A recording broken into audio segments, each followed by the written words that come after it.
Boa tarde, boa noite. Estamos iniciando mais uma transmissão ao vivo da leitura do livro Pontos e Contos, autoria do irmão X, Humberto de Campos, na psicografia de Francisco Cândido Xavier, editora FEB. E quem vai narrar hoje essa história, que é o capítulo 34, é a nossa contadora de histórias, Maria Cristina da Costa. Então, sem mais delongas, deixo com ela. Obrigada. Então, prazer estar aqui mais uma vez com vocês. O capítulo de hoje chama-se Filha Rebelde. Então, vamos lá. Minha filha, dizia Dona Matilde a Emilinha, é preciso atender ao problema espiritual, orientar o sentimento à luz do Cristo. A existência terrestre oferece surpresas inúmeras e almas desprevenidas costumam cair desastradamente. Não podemos prescindir da vigilância. A jovem, depois de gargalhar ironicamente, replicava: Ora, mamãe, não necessito de sermões encomendados.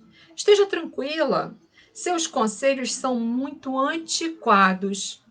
E talvez desconheça a senhora as reviravoltas do mundo. Suas observações são descabidas. E, além disto, sou dona da minha vontade. Faço o que entendo. Sim, Emilinha, tornava a mãe paciente. Sei que você é senhora de si, mas o cuidado materno obriga-me a esclarecê-la, ainda que você presentemente não me possa aceitar as opiniões. Quem é mãe sofre muito por desvelar-se junto dos filhos. Por que temem sofrer? Exclamava a moça. Estamos na época de aniquilamento do passadismo.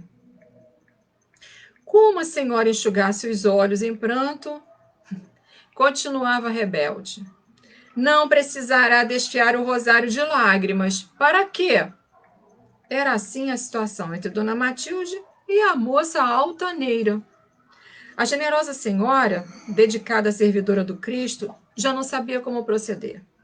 Viúva com 3 filhas solteiras, desvelava-se carinhosa para que não lhes faltasse o necessário. Sacrificava-se continuadamente pelo bem-estar delas. Se Eulália e Cacilda, as 2 filhas mais novas, lhe compreendiam os sacrifícios, a Emilinha mais velha tratava rudemente sem a menor consideração. Criticava-lhe os mínimos gestos. Dona Matilde raramente se dava o prazer de palestrar com as visitas. Eram tão ásperas as intromissões da filha, tão grosseiros os seus modos ante a presença de estranhos, que a nobre senhora se mantinha em silêncio, humilhada.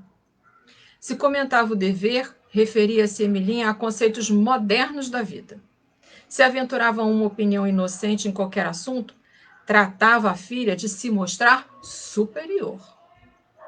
Quando voltava Dona Matilde das reuniões evangélicas, falando sobre as consolações e ensinamentos recolhidos, convertia-se a jovem num elemento escarnecedor.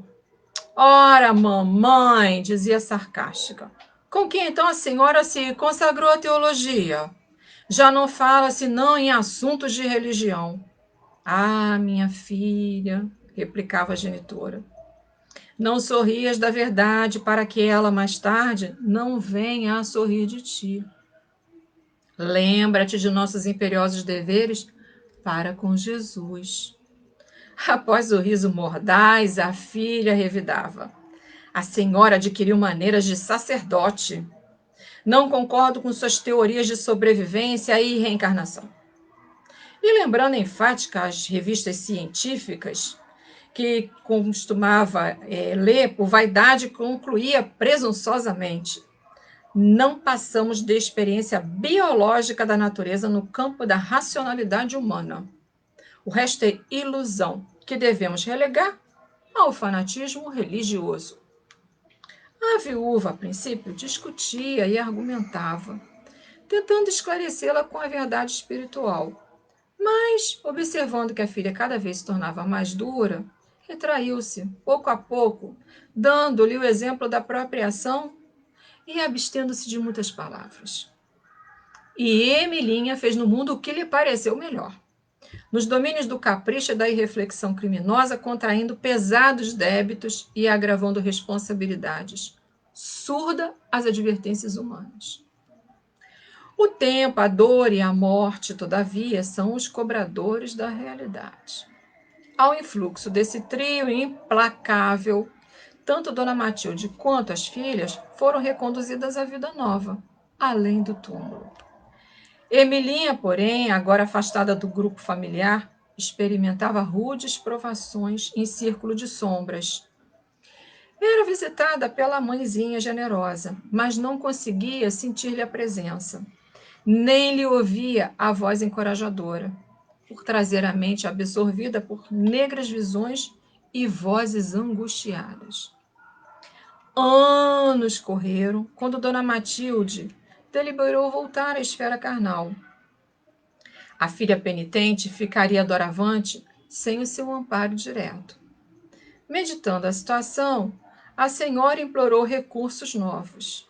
Não desejava mostrar-se insensível. E, além do mais, Emilinha, sempre desajuizada, era a filha que mais necessitava dos cuidados maternais. E ali, na paisagem tenebrosa, ante os padecimentos da ingrata, a nobre criatura intercedeu fervorosa, empenhando o coração. A resposta divina não se fez esperar. Emilinha, deslumbrada, reviu a mãezinha pela primeira vez. Indescritível contentamento de ambas. Beijaram-se com o júbilo das profundas ansiedades longamente reprimidas. Após confortar-lhe a alma ulcerada, Dona Matilde deu-lhe a conhecer o projeto em organização. Regressaria à terra, recomeçaria as tarefas inacabadas do processo de redenção que lhe dizia respeito. Emilinha ouviu inquieta e considerou: Mamãe, a senhora me aceitaria de novo ao seu lado? Como não, minha filha? Replicou a senhora amorosa. Se permitir o Senhor, reconstituiremos o nosso velho lar, voltando à paisagem de outro tempo. Prometo compreendê-la, acrescentou a filha em pranto. Rogaremos em bênção, falou a genitora, beijando-a carinhosamente. Nesse instante, fez-se visível o generoso diretor espiritual daquela região de sofrimento retificador. Cumprimentou Dona Matilde atenciosamente, enquanto Emilinha se lhe rojava aos pés, rogando comovida. Emissário de Jesus, que me conheceis os padecimentos, ajudai-me para que eu possa voltar à terra em companhia de minha mãe. Regressará ela aos círculos da carne, e se concordardes, poderei segui-la, prontificando-me a permanecer em serviço até que ela me possa receber. Pelo amor de Deus, permite a minha volta. A sábia entidade contemplou-a fraternalmente e falou: No momento, minha irmã, não lhe será possível retirar-se daqui. Ainda precisará desgastar por alguns anos os envoltórios inferiores que criou em torno de si mesma. Seus atuais veículos de manifestação não lhe permitem, por enquanto, a vida em zona menos pesada que esta. No entanto, mais tarde poderá voltar, viver ao lado de Matilde, receber-lhe o verbo carinhoso e ouvir-lhe os conselhos cristãos. Emilinha, que não cabia em si de contente, elevou as mãos ao céu e exclamou: Graças a Deus! O diretor espiritual, contudo, retomou a palavra e terminou: Não poderá, todavia, voltar à situação de parentesco que já passou.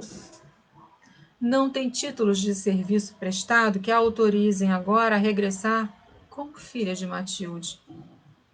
Mas retornará você ao mundo como criada humilde da sua residência, para que, na verdadeira condição de obediência, aprenda a valorizar o tesouro que Deus lhe concedeu. E por aqui ficamos com esta história, Filha Rebelde, de Pontos e Contos. Obrigado, Maria Cristina. É uma profunda reflexão que isso traz hoje, nessa pandemia em que ficamos restritos a lar todos juntos. E seguramente tem filhos rebeldes por aí, filhas rebeldes também, né? Então, é para fazer uma profunda meditação no grupo familiar.